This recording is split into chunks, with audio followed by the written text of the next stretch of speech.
So your sisters also were encouraged to go to school, right? Two sisters. Yeah. My sister Anna, she was a foreign language teacher. Mm-hmm. And my sister Connie was a doctorate in bacteriology. Right. And she became a doctor at Adelphi University. Right. And if you go now, you will find her name, Dr. Casetta Cabral, Right. on the wall at Adelphi University. Yeah. Yeah.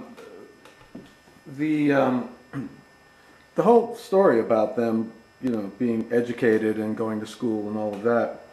I mean, what did they used to talk about? They'd come home from school, and Connie went to what university? She went to NYU, Yeah. New York University. For her And then doctorate for, also? no, for her doctorate she went to Fordham, Uh-huh. Fordham University. Yeah.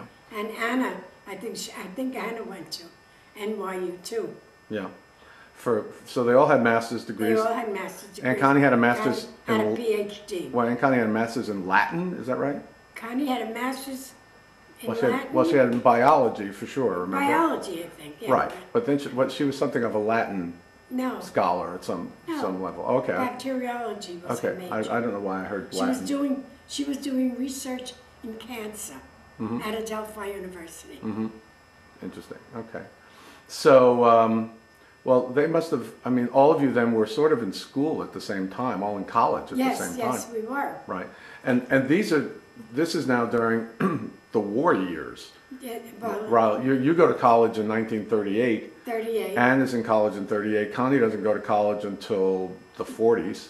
Yeah, the war started had ended in 1945. Right. That's when I met Daddy. I met him in 1945. Right. I went to the high school, and he was the president of the Italian Alumni Association. Right.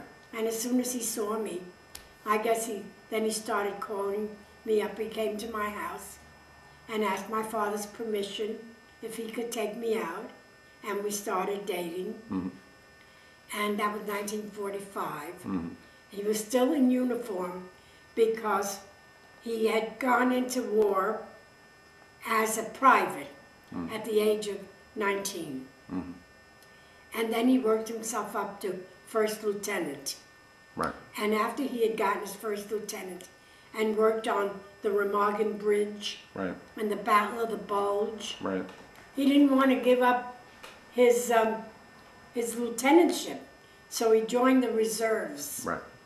And as a result of joining the reserves, when we went into the Korean War, he was called back into action. Right. And I went with him. By that time, we were married, Right. because we married in 1949. Right.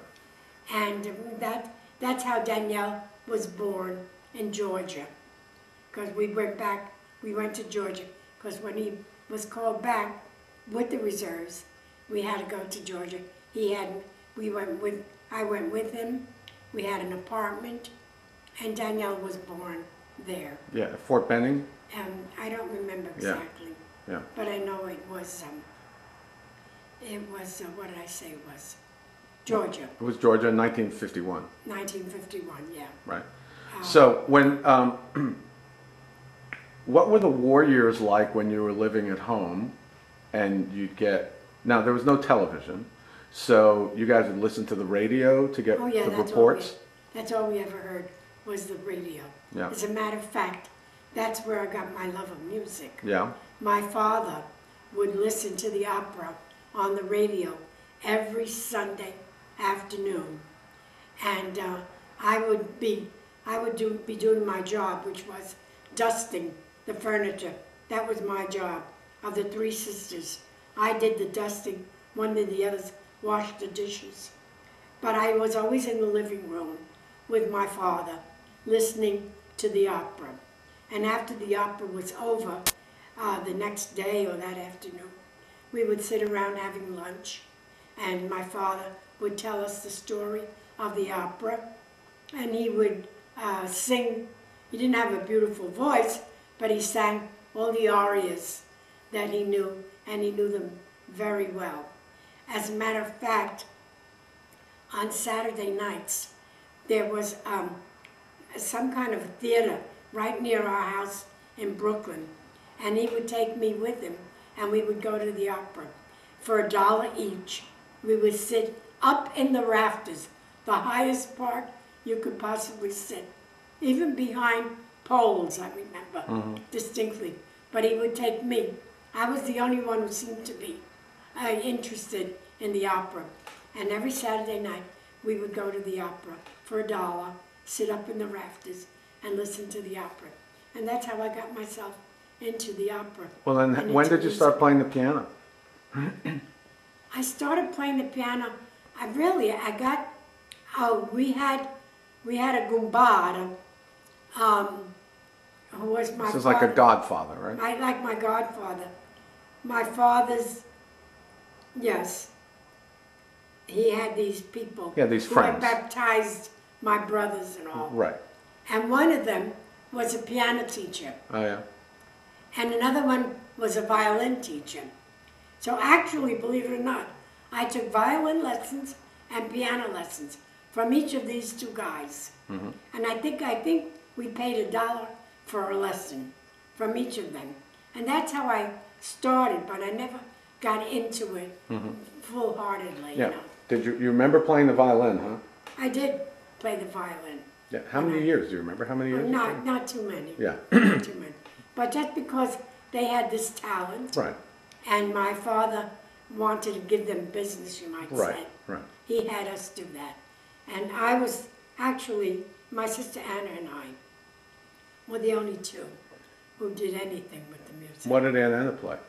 The piano, but not very well. Yeah. We both, you know, gave up because, you know, we weren't Well, you're busy. talented Well, you were enough, busy too. whatever the word is. Well, yeah, But that was the story. you learned to play some things. Yeah. Yeah. Well, I enjoyed it, but I can't read music. Yeah. You had a piano in your apartment. Oh, right? yes. We always had a piano.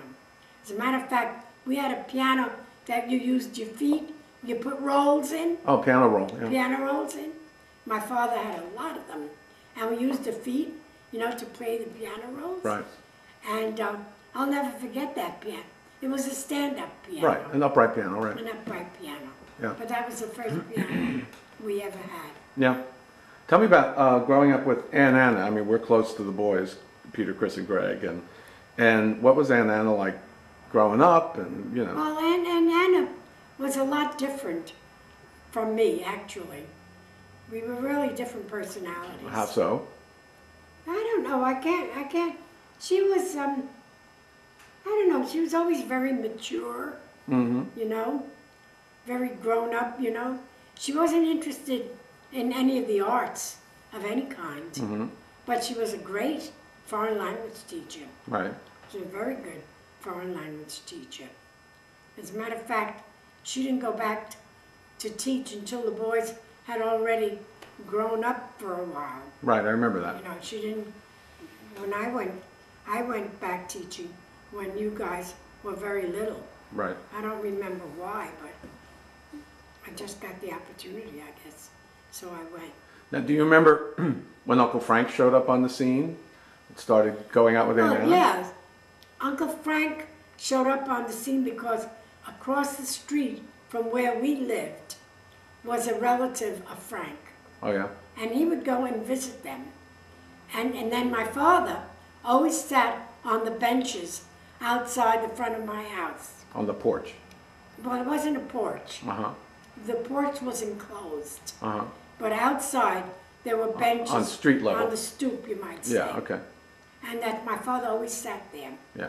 And so Frank would come over and say hello to him. And somehow or another, he met Anna. And then they got together. But that's how Frank met Anna. Yeah. These people across the street. What was quote unquote dating like in the 40s? I mean, these guys now at this point you're meeting these guys after the war, right? Yes, after the war. But I did meet a daddy before the war because I went to the high school. I had a friend. I was going to Columbia University at night. And I had a friend who lived in the neighborhood. And she also was a graduate of New Utrecht High School. Right. And so we would go to the high school to see this alumni association. And I would meet Daddy there. Uh-huh. And then he started coming to the house. He would, believe it or not, we didn't have any money, you know. Right. I didn't have any money. I had a lot more than he did because he came from a family of 11 brothers and sisters.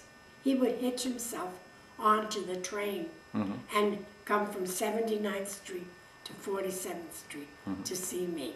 And we would sit in the parlor and just talk and talk and talk. And that was the way we carried on.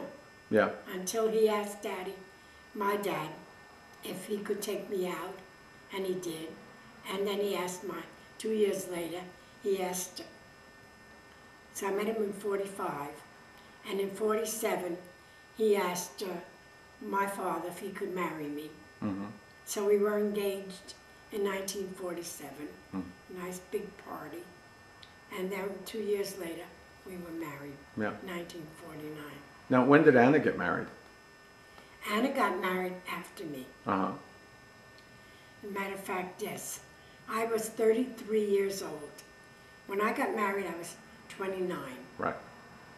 When I was 33 years old, that's the picture over there. Right. She got married. I think she was 35. Yeah, she was 2 years older than I was. And she was married at 35, yes. And Connie was married, I think maybe a year later, to Oliver Cabral. Right. So, so anyway, okay, well, fast forward. You get married. Dad goes to Georgia for the Army, and you go along to have Danielle. And so, Dad's, as I understand it, Daddy's infantry division went over to Korea, but he didn't have to go. No, because I was pregnant. The officers decided that they would let him stay back. Right. And then he left the reservation, whatever it's Yeah, he called. left the facility, Yeah. the Army base. Yeah. And then we moved after that. Yeah.